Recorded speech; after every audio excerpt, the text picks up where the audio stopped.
नमस्कार दोस्तों। आज हम जिस कंपनी को डिस्कस करेंगे उसका नाम है ओसवाल पंप्स लिमिटेड। तो ओसवाल पंप्स लिमिटेड का बिजनेस मॉडल समझने से पहले हम ये समझते हैं, गवर्नमेंट की एक स्कीम है उसके बारे में समझते हैं। स्कीम का नाम है पीएम कुसुम स्कीम। तो गवर्नमेंट 2019 में एग्रीकल्चर में सोलराइजेशन और ग्रीन एनर्जी को प्रमोट करने के लिए पीएम कुसुम स्कीम लेके आई थी।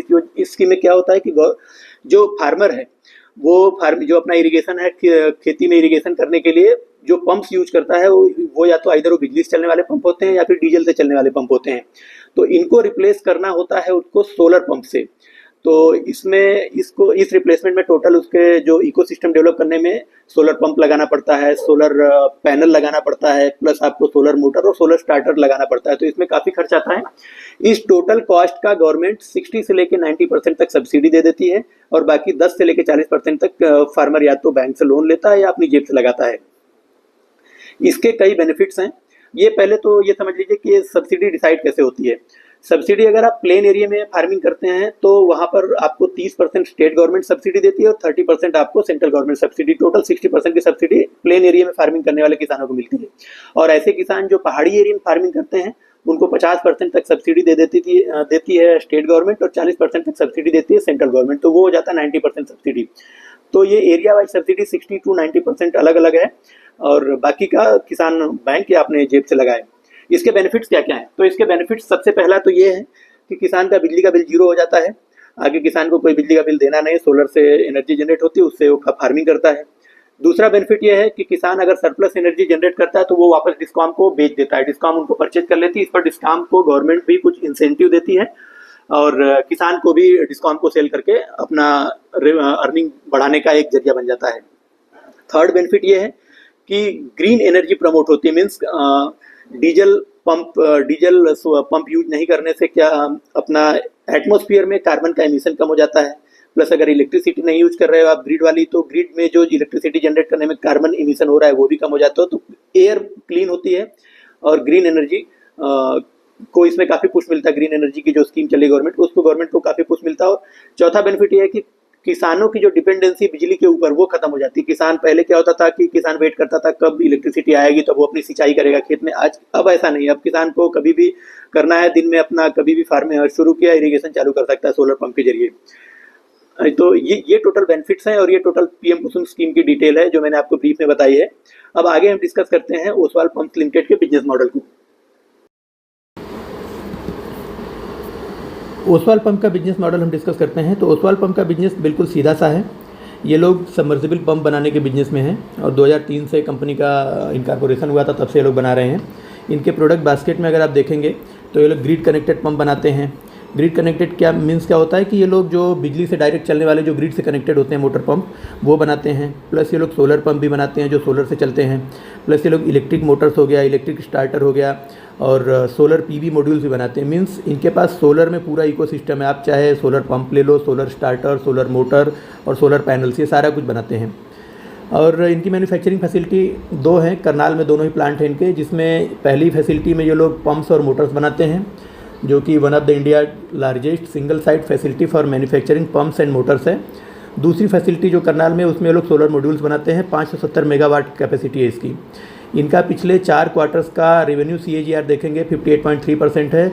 22 से ज़्यादा ईयर्स का इनको एक्सपीरियंस है। 48,915 से ज़्यादा ये लोग पंप सेल कर चुके हैं पीएम कुसुम योजना की स्कीम में। 1050 से ज़्यादा इनके डिस्ट्रीब्यूशन नेटवर्क हैं थ्रू आउट द इंडिया। आगे इनका डिटेल्स देखते हैं मैन्युफैक्चरिंग फैसिलिटीज़ का।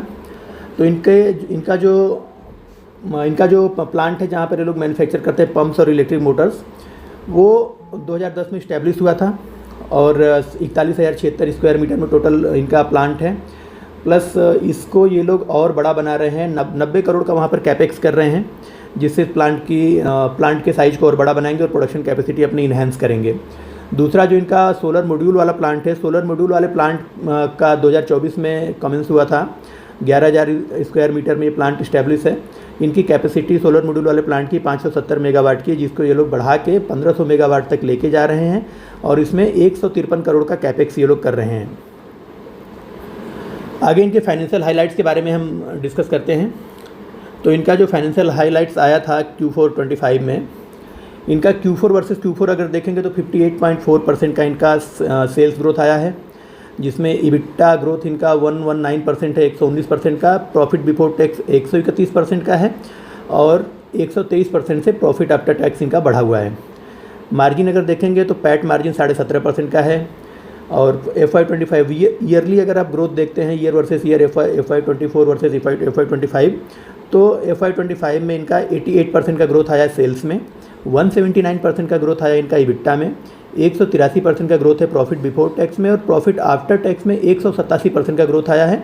और अगर इनका मार्जिन देखेंगे तो वो 19.6 मतलब लगभग 20% का इनको प्रोडक्ट पर मार्जिन मिलता है बेचने पर। आगे इन्होंने अपनी पीपीटी में शो किया है कि वाई ओसवाल पंप के बारे में इन्होंने डिटेल दिया हुआ है कि इंडस्ट्री में अभी टेल विंड है। टेल विंड का मतलब होता है दो चीज़ें होती है, एक तो हेड विंड और एक होता है टेल विंड। हेड विंड का मतलब होता है कि इंडस्ट्री में आपके प्रोडक्ट की डिमांड अगर कम हो गई है या कम हो रही है डे बाई डे तो उसे बोलते हैं इंडस्ट्री में हेड विंड है, मीन्स आपके बिजनेस के अकॉर्डिंग इंडस्ट्री में कंडीशन नहीं है अभी। और टेलविंड का मतलब होता है जब इंडस्ट्री में सारी चीज़ें आपके बिज़नेस के अकॉर्डिंग हो रही हो, आपके बिज़नेस का मार्केट में स्कोप काफ़ी ज़्यादा दिख रहा हो, आपको पीछे से गवर्नमेंट की बैकिंग मिल रही हो, आपको कंडीशंस आपके फेवर में हो, उसे बोलते हैं टेलविंड्स। तो इंडस्ट्री में अभी सोलर पंप को लेकर, सोलर मॉड्यूल को लेकर इंडस्ट्री में टेलविंड है, गवर्नमेंट भी पुश कर रही है। प्लस आप देखेंगे कि किसानों को भी इससे काफ़ी बेनिफिट मिल रहा है। प्लस हम आज के डेट में आप देखेंगे तो लोग जो थोड़े कैपेबल लोग वो लोग भी अपने अपने घरों में सोलर पैनल्स और सोलर के इक्विपमेंट ये सब लगा रहे हैं, तो इनकी डिमांड काफ़ी ज़्यादा है इन फ्यूचर में, तो इसलिए इंडस्ट्री में इनके लिए टेलविंड है। प्लस कम्प्रिहेंसिव प्रोडक्ट पोर्टफोलियो इनके पास सारी चीज़ें आपको मिलेंगी। आइदर आप वो सोलर पैनल ले लो, सोलर मोटर ले लो, सोलर पंप हो, सोलर स्टार्टर हो, ये सारा का सारा इकोसिस्टम पूरा डेवलप कर लिया इन्होंने।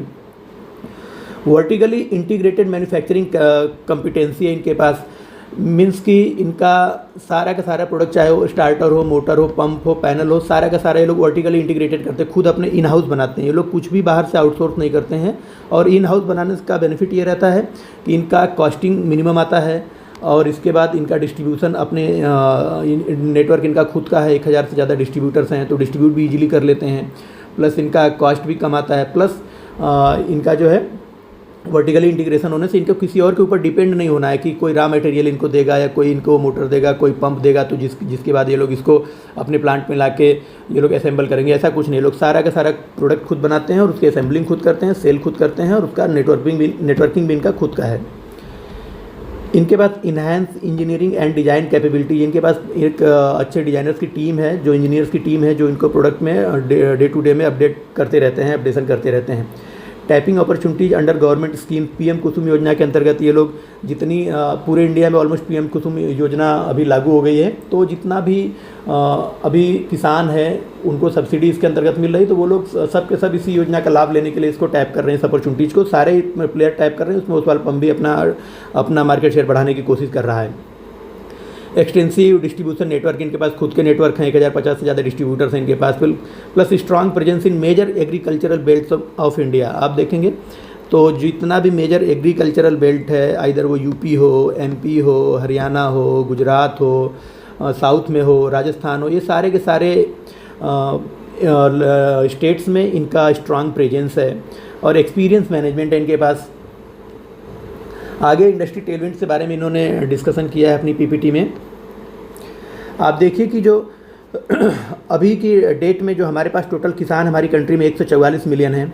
144 मिलियन किसानों में से केवल 30 मिलियन किसान ही ऐसे हैं जिनके पास पंप का एक्सेस है, चाहे वो इलेक्ट्रिसिटी से ऑपरेटेड हो, डीजल या फिर सोलर एनर्जी से ऑपरेटेड पंप। तो केवल 30 मिलियन किसानों के पास पंप्स की अवेलेबिलिटी है, पंप्स का एक्सेस है 144 में से। और उसमें से भी जो फार्मर्स जिनके पास डीजल पंप की एक्सेसिबिलिटी है वो 8 मिलियन है और एवरेज कॉस्ट एक पंप का 1,50,000 रुपये जाता है।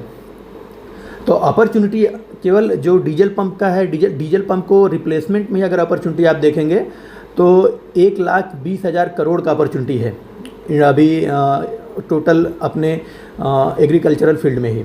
तो डीजल पंप को अगर रिप्लेस करते हैं टोटल तो 1,20,000 करोड़ का वहाँ से इनके पास अपॉर्चुनिटी है। प्लस ऐसे फार्मर्स जिनके पास कोई एक्सेस ही नहीं है पंप का, वो 114 मिलियन है।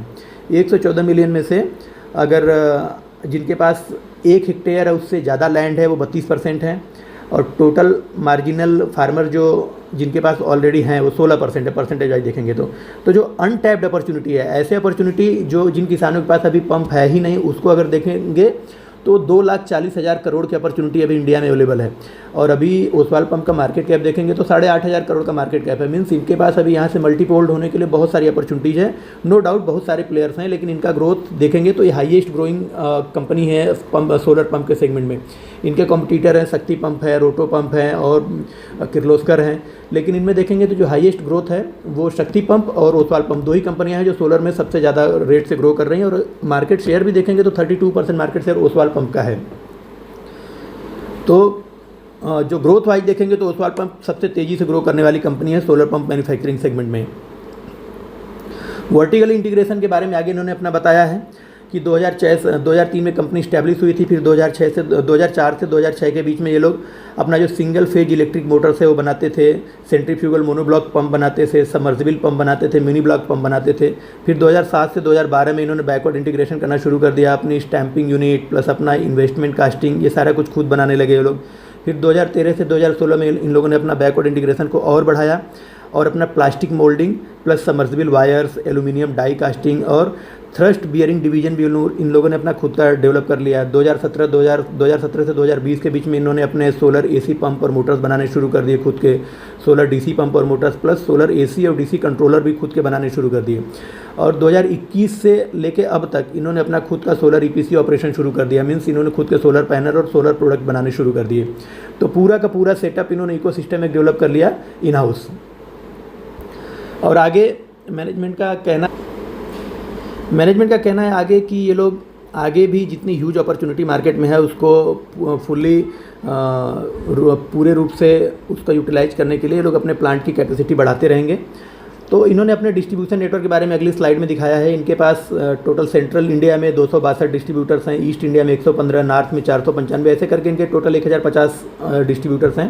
प्लस इसके अलावा इन्होंने अपना खुद का ओसवाल शॉपी नाम से अपने खुद के स्टोर खोलने शुरू कर दिए, जहाँ लोग ओसवाल पंप अपने खुद के ब्रांड के पंप और सोलर प्रोडक्ट सेल करते हैं। 303 इन्होंने खोल लिए ओसवाल शॉपी, जिसमें से 95 हरियाणा में है, 67 उत्तर प्रदेश में, 54 पंजाब में और 31 राजस्थान में अभी इस्टेब्लिश हैं। और बाकी आगे इसको और स्ट्रेंथन ये लोग कर रहे हैं। फर्दर इनका जो स्ट्रांग प्रेजेंस है एग्रीकल्चरल बेल्ट में इंडिया के, उसके बारे में इन्होंने दिखाया हुआ है कि ये लोग हरियाणा, महाराष्ट्र, उत्तर प्रदेश, राजस्थान, छत्तीसगढ़, पंजाब, उत्तराखंड और अदर सारे स्टेट्स में ही ऑलमोस्ट ये लोग प्रेजेंट हैं। फिर इनका फाइनेंशियल डिटेल के बारे में इन्होंने आगे और डिटेल में बताया हुआ है कि इनका जो 58.3% का इनका तो ऑपरेशन से रेवेन्यू है, 81% का इनका ग्रॉथ मार्जिन है और ऑपरेटिंग इबिट्टा और मार्जिन 121% है। प्लस इनका अगर पैट देखेंगे तो 155% इनका बढ़ा है। और ROC इनका कंटिन्यूसली ग्रोइंग कंडीशन में है। पहले ये 2022 में 27% ROC से बढ़ते थे, अभी 82% हो गया है। और net debt to equity ratio अगर देखेंगे तो 0.7 है, बहुत बढ़िया है। मीन्स इनके पास डेट बहुत कम है कंपेयर टू इनकी इक्विटी। कैश कन्वर्जन साइकिल इनका थोड़ा सा ज़्यादा है, 111 दिनों का कैश कन्वर्जन साइकिल है। वो उसके पीछे रीज़न है कि इनका सारा जो 87% रेवेन्यू है वो 87% रेवेन्यू इनका आता है PM कुसुम योजना के अंतर्गत, ये लोग जो पंप सेल करते हैं उससे, और 13% रेवेन्यू इनका दूसरे जो नॉर्मल पंप बेचते हैं उससे आता है। तो जो 87% इनका बिजनेस है वो 87% बिजनेस इनका गवर्नमेंट से। और गवर्नमेंट क्या करती है कि पहले ये लोग किसान के पंप और पूरा सेटअप लगाते हैं, फिर उसका बिल किसान लेके जाके नोडल ऑफिसर के पास जमा करता है, नोडल ऑफिसर ले जाके आगे अपने हेड ऑफिस में जमा करता है और वहाँ से मिनिस्ट्री में जाता है इनका बिल। फिर गवर्नमेंट के पास जब इनका बिल पहुँचता है उसके बाद गवर्नमेंट उसको पूरा वेरीफाई करती है और फिर इनको पैसे रिलीज करती है। इस पूरे प्रोसेस में 3 से 4 महीने का टाइम लग जाता है। वही 3 से 4 महीने इनका जो 111 दिनों का इनका जो रिसीवेबल डेज है, इसीलिए हाई है थोड़ा सा। लेकिन गवर्नमेंट के साथ जितने भी बिजनेस होते हैं उनमें आप देखेंगे किसी भी बिजनेस में तो B2G बिजनेस में ये रिसीवेबल डेज हाई होते ही हैं, लेकिन इन्हें कोई चिंता की बात नहीं होती, ये फाइनली इनको पैसा तो मिल ही जाता है आगे। बाकी इनका इन्वेंट्री डेज देखेंगे तो 43 डेज का है, जो कि अच्छा है। 43 डेज में अपना प्रोडक्ट बना के सेल कर देते हैं। पेएबल डेज देखते हैं तो ये 19 है, मीन से अपने जो सप्लायर है उनको 19 दिनों में पैसे पे कर देते हैं। और कैश कन्वर्जन साइकिल उनका 135 दिनों का है, वो थोड़ा सा हाई है। वो हाई इसीलिए है क्योंकि इनका मेनली बिजनेस गवर्नमेंट के साथ है और गवर्नमेंट पैसे इनको थोड़ा सा डिले देती है, जिसकी वजह से इनका कैश कन्वर्जन साइकिल हाई रहता है। तो अगर इस बेस पे देखते हैं आप तो मीन्स इनका जो ग्रोथ है मोर देन 50% इनका ग्रोथ है। और 50% से ज़्यादा का ग्रोथ का करंट PE देखेंगे तो 31 है। 31 के PE पे 80% के आसपास इनका ROE है और 90% के 88% के आसपास इनका ROC है। तो इतना हाईएस्ट, इतना फास्टेस्ट ग्रोइंग बिजनेस आपको 31 के पीई में मिल रहा है, तो वैल्यूएशन बहुत अच्छा है अभी।